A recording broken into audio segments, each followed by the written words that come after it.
सर्वे भवन्तु सुखिनः, सर्वे सन्तु निरामया, सर्वे भद्राणि पश्यन्तु, मां कश्चित् दुःख भाग् भवेत्। सभी लोग सुखी हों, सभी निरोगी हों और सभी मंगल कामनाओं के साक्षी हों, किसी को भी कष्ट ना आए, बस ईश्वर से हमारी यही प्रार्थना है। नमस्कार, मैं एस्ट्रोलॉजर सुनील। मेरे YouTube चैनल ज्योतिष वचन में समस्त मातृशक्ति को प्रणाम करता हूं।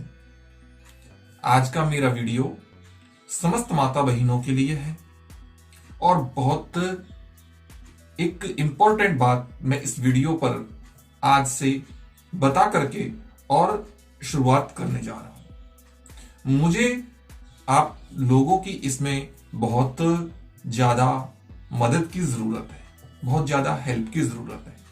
अभी मैंने बोला कि सर्वे भवन्तु सुखिनः, सर्वे सन्तु निरामया, सर्वे भद्राणि पश्यन्तु, मां कश्चित् दुःख भाग् भवेत्। इस शांति पाठ को, इस प्रार्थना को परमात्मा से सभी लोग करते हैं, लेकिन बहुत से लोग हैं जो दिल से करते हैं, बहुत से लोग हैं जो सिर्फ कहीं जरूरत पड़ती है तो करनी पड़ती है इसलिए करते हैं। किसी भागवत में बैठे हैं और आचार्य जी बुलवा रहे हैं तो बोलते हैं, तो ऐसा भी बहुत से लोग करते हैं।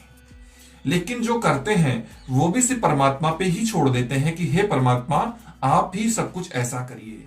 लेकिन अगर उनके ऊपर कोई बात आती है कि आप कुछ ऐसा करें जिससे संसार में सब सुखी हो, आपकी मेहनत से, आपके किसी कार्य से इस संसार में सब निरोगी हो, तो वो पीछे हट जाएंगे, कह देंगे कि हम अपने को नहीं रख सकते, दूसरे को क्या रखेंगे। नहीं, ऐसा नहीं है। आप समय दीजिए। आप अपने लिए भी बहुत कुछ करते हैं लेकिन दूसरे के लिए समय नहीं दे सकते हैं। दोस्तों, ऐसा ही मैंने कुछ सोचा है और मैं चाहता हूं कि मुझे आज YouTube के माध्यम से या किसी भी प्रकार आपके इतने प्यार और दुलार से आज मुझे इतने लोग जानते हैं या मुझे ये प्लेटफॉर्म YouTube का मिला है, तो मैं किसी के, अगर मान लो YouTube का ये प्लेटफॉर्म मुझे नहीं मिलता तो मैं शायद आपको ये सेवा नहीं दे पाता। लेकिन आज मैं इस YouTube के माध्यम से, इस प्लेटफॉर्म के माध्यम से अगर मैं कुछ ऐसा करूं जिससे आने वाला हमारा संसार सुखी है, तो उस चीज के लिए मैं एक नई शुरुआत करना चाहता हूं। उस शुरुआत में मुझे आपकी मदद की जरूरत है। मुझे मदद की जरूरत इसलिए है क्योंकि मैं इस चीज के लिए बहुत समय निकाल करके और आपको यह वीडियो रोजाना लेकर के आऊंगा। इसमें काफी समय लगेगा और उस समय को देखते हुए आप जब वीडियो देखें, आपके लिए मुझे पता है लाभकारी होगी। इसलिए सबसे पहली बात है कि समस्त माता बहनें जो भी इस वीडियो पे आते हैं, सबसे पहले जो भी नए दर्शक हैं वो वीडियो को इस एपिसोड से जुड़े रहने के लिए, क्योंकि उनके काम का है और ये उनके काम का नहीं, ये हमारे भविष्य के काम का है। इसलिए आप एक अच्छे भविष्य के लिए आप जरूर इस एपिसोड को देखें और इस चैनल को सब्सक्राइब सबसे पहले कर लें, भूलने का काम नहीं है। और साथ ही बेल आइकन को ऑन कर लें ताकि आगे के जो एपिसोड है, जब जब आपको जरूरत पड़े तो आप मेरे इस एपिसोड को देख सकें। वीडियो जरा लंबी है लेकिन स्किप मत करिएगा, क्योंकि ये फर्स्ट एपिसोड है। इस फर्स्ट एपिसोड के अंदर जो बातें बताई जाएंगी वो आगे किसी भी एपिसोड के अंदर शायद ना बताई जाए, और आगे के एपिसोड वालों को भी बोला जाएगा कि आप फर्स्ट एपिसोड जरूर देखें। इसलिए आपसे निवेदन है कि आप इस वीडियो में, आपको आगे पता चलेगा कि मैं क्या लेकर के आया हूं आपके लिए। तो इसलिए आप सब्सक्राइब करें और आपके जितने भी आपके फ्रेंड सर्किल में या आपके रिलेटिव्स, जितने भी माताएं हैं, बहनें हैं, जो भी आपके हैं, उन सभी को आप इसको वीडियो को शेयर करें और उनसे बोलें कि आप भी इस चैनल को सब्सक्राइब करके रखें और आपको बहुत सी जो जानकारी है वो आपके लिए बहुत लाभकारी हो सकती है। तो आइए आज के इस वीडियो में क्या खास है, क्या नहीं है, या मैं आपको भविष्य में क्या देना चाहता हूं, इस एपिसोड में आपको क्या मिलना चाहता है, तो क्या मैं आपको देना चाहता हूं, क्या आपको मिलेगा। तो यही मैं आपको बताना चाहता हूं कि इस संसार में अगर हमारा शरीर हम सुखी रखना चाहते हैं तो इसका मतलब ये नहीं कि हमने मकान बनाने के लिए सीमेंट की जगह मिट्टी लगाई और फिर हम कलर एशियन पेंट का लगा रहे हैं या बर्जर का लगा रहे हैं और सोचें कि अब ये स्वस्थ रहे। वो मकान कैसे स्वस्थ रह सकता है? वो बिल्कुल स्वस्थ नहीं रह सकता, वो गिरेगा ही गिरेगा, क्योंकि उसके अंदर उसकी बॉडी को, उसके ढांचे को बनने के लिए अगर आपने पत्थर की जगह ईंट लगाई और वो भी मिट्टी की ईंटें लगा रखी हैं तो वो मकान आपका सक्सेसफुल नहीं होगा। आप चाहे कितने ही कैसे भी बढ़िया क्वालिटी की आप बिरला पुट्टी करवा दीजिए या कुछ भी करवा दीजिए, उससे तो एक न एक दिन गिरना है। इसलिए हमारे शरीर को बनाने के लिए सबसे पहले जहां से इसकी शुरुआत होती है, इसके लिए हमारी माता बहनें इसकी जिम्मेवार है, क्योंकि ये कार्य माता बहनों का ही है। सबसे पहले संतान की शुरुआत मासिक धर्म से होती है। मासिक धर्म ही है जहां से आपके संतान की जो शुरुआत होती है। और मासिक धर्म में भी सबसे पहले रजोदर्शन।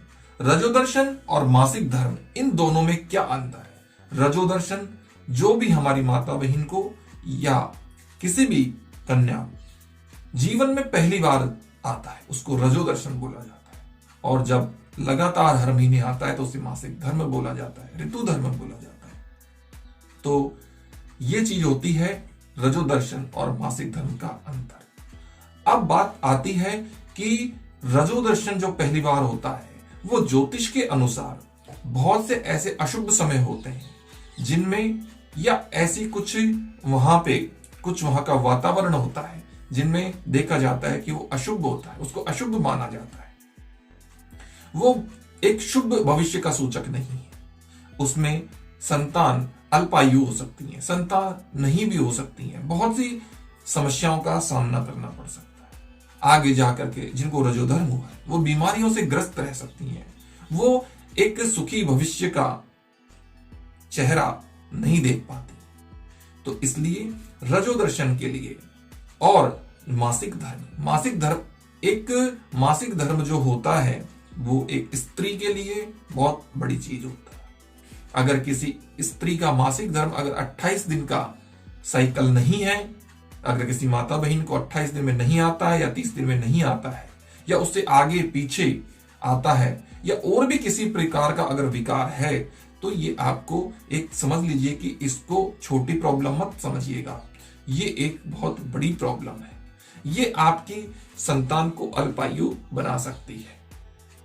ये आपके लिए कई प्रकार की आपके खुद के अंदर बीमारियां क्रिएट कर सकती है, जो आगे जाकर के आपने सुना भी होगा। बहुत सारी चीज होती हैं जो यूट्रस वगैरह को निकलवाने की जरूरत पड़ जाती है, उनके ऑपरेशंस की जरूरत पड़ जाती है, ऐसी बहुत सारी जरूरतें होती हैं।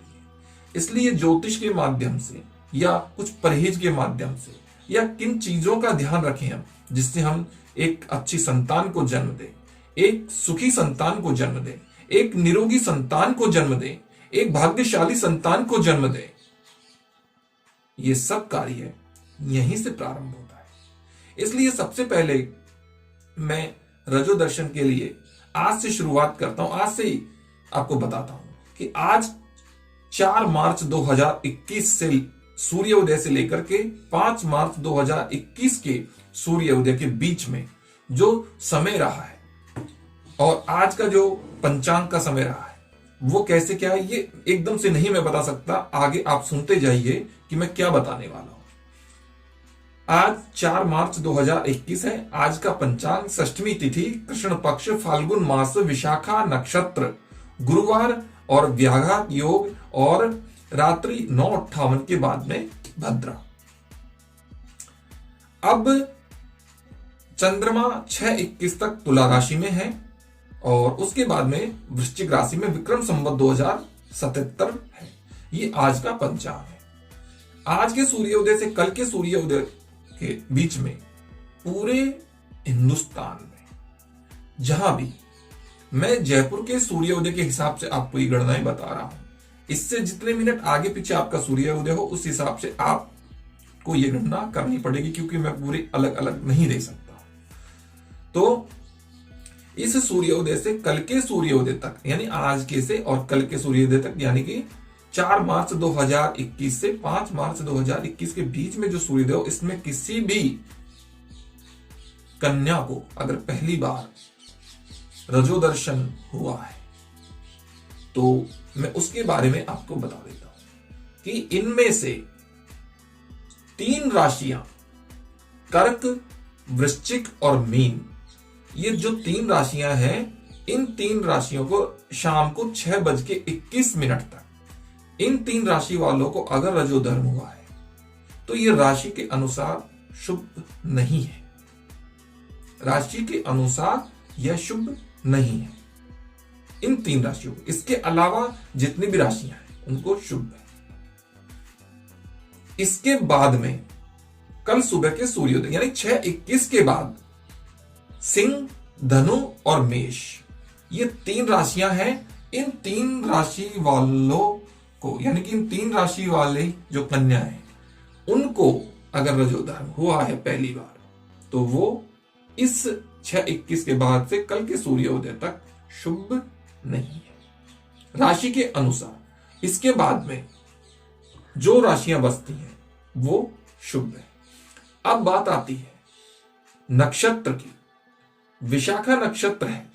ये विशाखा नक्षत्र रजो दर्शन के मामले में ये जैसे 3 चीजें होती हैं, हाई, मीडियम, लो, ये मीडियम है विशाखा। तो रात्रि को विशाखा नक्षत्र का 11:57 यानी कि 11:57 तक रात्रि को जिनको भी रजोधर्म होगा उनका नक्षत्र के अनुसार एक मध्यम है, और उसके बाद कल सूर्योदय तक जिनको होगा वो उत्तम है। और इसके बाद में आती है बात कि भद्रा में शुभ नहीं माना जाता है, और आज 9:58 के बाद में भद्रा है। लेकिन ये आकाश की भद्रा है। 3 भद्रा होती है, एक आकाश, एक पाताल और एक पृथ्वी। तो पृथ्वी पर जो भद्रा होती है, हम पृथ्वी पर रहते हैं उसलिए उसका पृथ्वी पर असर होता है और वो हमारे लिए हानिकारक होती है, इसलिए इसका कोई विशेष दोष नहीं है। इसके अलावा जिन कन्याओं को या जिन बहनों को ये रजोधर्म अपने घर से बाहर हुआ है उनके लिए शुभ नहीं। अपने घर पे हुआ है शुभ, जिनको दिन में हुआ है वो शुभ है, रात्रि में होगा वो अशुभ है। ये सब चीजें अलग अलग है। मैंने सारी चीजें बताई, इन सब चीजों को मैं आने वाली वीडियोस में इससे ज्यादा विस्तार से करूंगा, लेकिन आज की वीडियो में कुछ पहला वीडियो था इसलिए काफी समय तो ऐसे ही लग गया है। तो इन चीजों को आप देख लें कि कितनी शुभ है कितनी अशुभ है। अगर अशुभ ज्यादा है तो आपको इसकी शांति करवानी चाहिए। इसकी शांति, जिसे भुवनेश्वरी शांति के नाम से जाना जाता है, ये मासिक धर्म की है। इस शांति से भविष्य का आपके लिए सही रहेगा कि आपको भविष्य में इन जो मैंने कुछ कमियां बताई थी उनसे दूर आप रह सकेंगे, छुटकारा पा सकेंगे, आपको फायदा होगा। तो इसलिए इसकी शांति करवाएं। और अब बात आती है जो मासिक धर्म है, जो माता बहनें साधारण मासिक धर्म जिनको आता है, जिनको चाहे बेबी प्लान ना कर रहे हैं, लेकिन अगर उन्हें भी आता है और वो भी अगर मासिक धर्म में अपने कर्तव्यों का पालन करती हैं, या अपने मासिक धर्म की सबसे बड़ी चीज होती है अपने कर्तव्यों का पालन, मासिक धर्म के शुद्ध होने के बाद में, यानी नहाने का जो मुहूर्त होता है, जो अपने केश धोने का जो मुहूर्त होता है वो, और सर्वप्रथम जिनका दर्शन किया जाता है वो बहुत मायने रखते हैं। इसलिए सबसे पहले तो मैं बता दूं कि जो बेबी प्लान कर रहे हैं वो भी, और जो बेबी प्लान की नहीं सोच रहे हैं या इस कार्य से फ्री हो चुके हैं वो माता बहनें भी अपने मासिक धर्म में, जिनको आज इस टाइम से इस टाइम तक मासिक धर्म आया है, इसमें मैं आपको बता दूं कि पहले तो 6:21 तक जिनको मासिक धर्म आया है उनको स्वास्थ्य की दृष्टि से या पुत्र प्राप्ति की दृष्टि से या पुत्री प्राप्ति की दृष्टि से, किसी भी दृष्टि से, कर्क, वृश्चिक और मीन, ये 3 राशियों को 6:21 शाम तक शुभ नहीं है। इसके बाद में जो समय आएगा कल सुबह सूर्योदय तक का, वो सिंह, धनु और मेष इन 3 राशियों को शुभ नहीं है, बाकी सभी राशियों को शुभ है।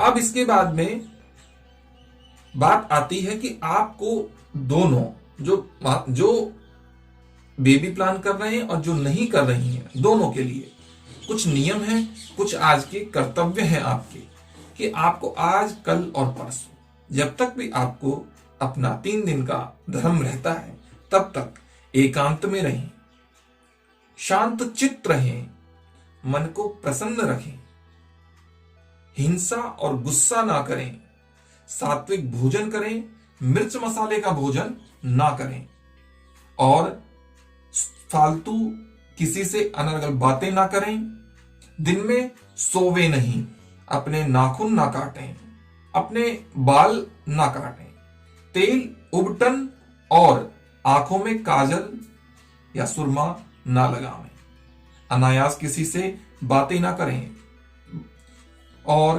पृथ्वी पर सोवें। इन चीजों का विशेष ध्यान रखें। अब बात आती है बहुत विशेष, जिसको लेकर के हमारी माता बहनें इस विचार में रहती हैं। तो मैं आपको बता दूं कि इसमें हमारी माता बहनें वार देख करके अपने केश धोने का ध्यान रखती हैं। गुरुवार को सिर नहीं धोती हैं। इसके अलावा सोमवार, शुक्रवार, इन वारों में सिर धोती हैं ज्यादा।